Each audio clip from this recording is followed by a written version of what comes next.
What's up, everyone? So today we're taking a look at the all-new Ryobi 18-volt 1 Plus brushless cordless jig saw. You're looking up to 3,500 strokes per minute on this saw. Now the battery is sold separately. The model number for this is P524. I'll put the link in the description below. Let's get it started.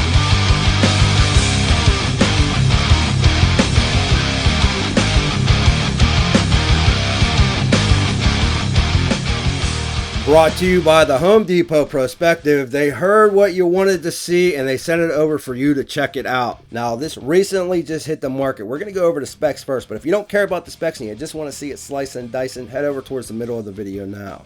Now again, it is brushless, it is cordless. We're going to use a 6Ah battery. You have the orbital action right here. You got 4 different settings. You got the off, you got 1, 2, and 3, and I will tell you orbital on this is extremely powerful.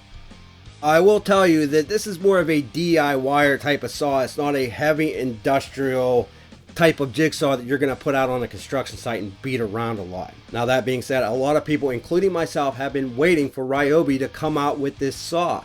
Kind of brings me to how I actually got my hands on this thing. Let's take a look.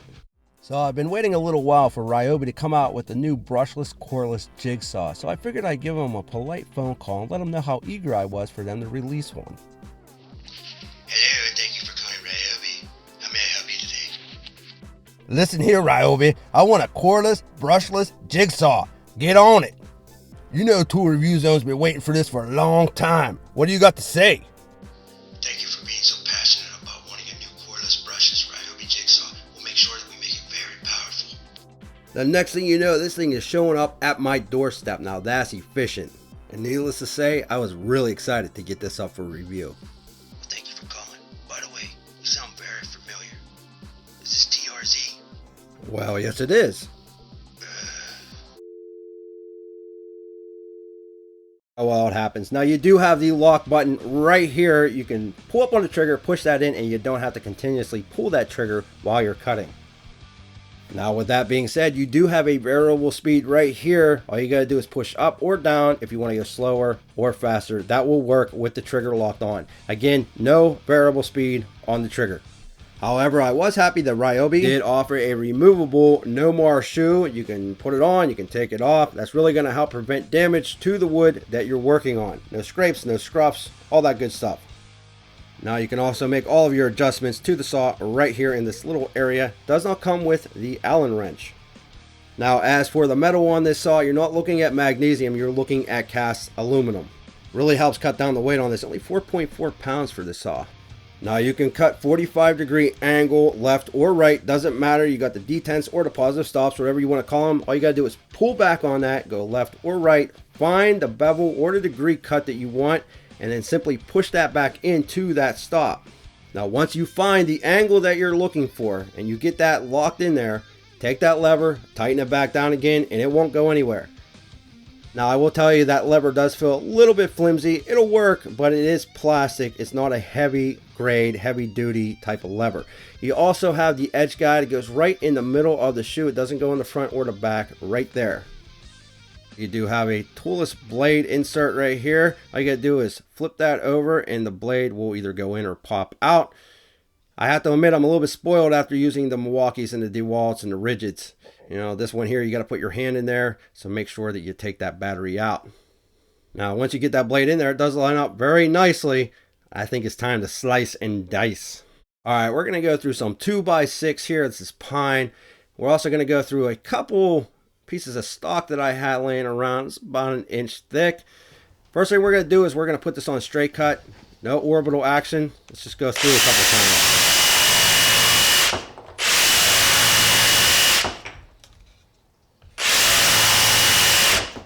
Definitely a lot of power, especially with the 6Ah battery. Use a 9Ah, you're going to get even more. So let's make a couple more cuts here.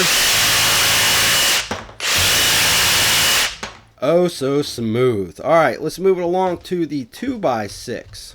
I'm just going to turn the orbital all the way up to 3.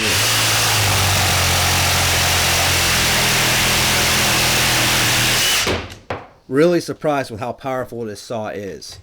All right, let's do another angle for you. We'll let you check it out here.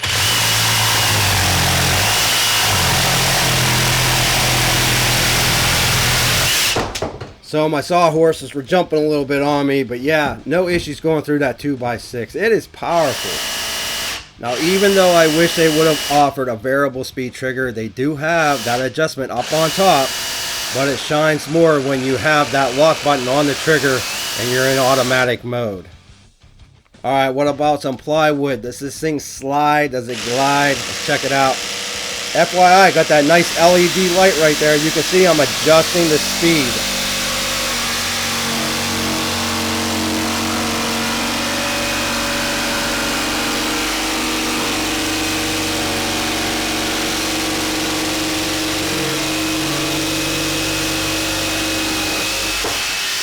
Real nice smooth cuts. Doesn't this glide as nicely as your higher end saws, but I wouldn't expect it to at this price range.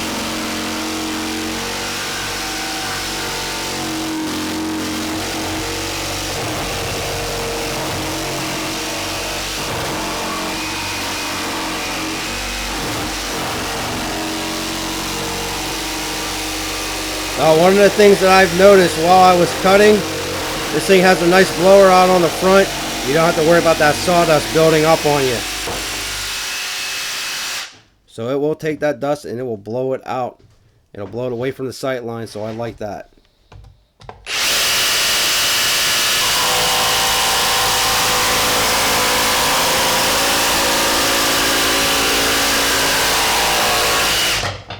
So there you go. Extremely powerful. I'll give you another angle.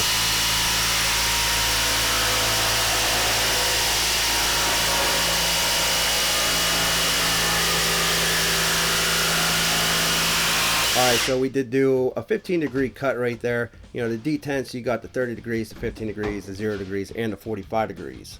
Again, powerful. You know, it cuts a really nice smooth line. Happy with that. You can just pop that blade out simply by turning that. Now, again, we were using the 6AH batteries. If you use the 9AH, it's going to shine on that saw. You can use the 2.0s if you want, but you definitely want to try to go a little bit larger if you can. I'll also put those in the link. Now, I really like the D-handle grip on this. I really like the overmold. I think it feels really comfortable in the hands. I like all the other features we talked about as well. Now, as far as build quality goes, this is a DI wire saw. Even though it does feel pretty solid in the hands, when you're talking about the levers or your orbital switches, they're just a very plastic feel to them. So will it hold up on a construction site? No, absolutely not. But if you're a DIYer, a weekend warrior that's looking to get out of the corded lines and into the cordless lines, and you don't want to break the bank, I think this is a solid saw. Everything's very smooth on it. Nothing's hard to adjust. Everything's easy to get to. The battery goes in the back. Everything's balanced really well, and it's light, so it's not going to be too heavy to pick up, move around, do your cutting. Is it as smooth as all of the higher end saws that are around the $200 price range? No, it's not going to slide and glide like those, but it does have a nice feel while you're cutting. And for the price range on this, you get more than enough power to get the job done. So I'm going to give it a 4-star. I think they did a good job on it. Anybody that's in the Ryobi line, I think you're really going to like this. Again, I will put this in the description below for you to check out for yourself. If you like this video, thumbs up, subscribe. Check us out at toolreviewzone.com and come say hi on our Instagram and Twitter channel. We'll see you soon.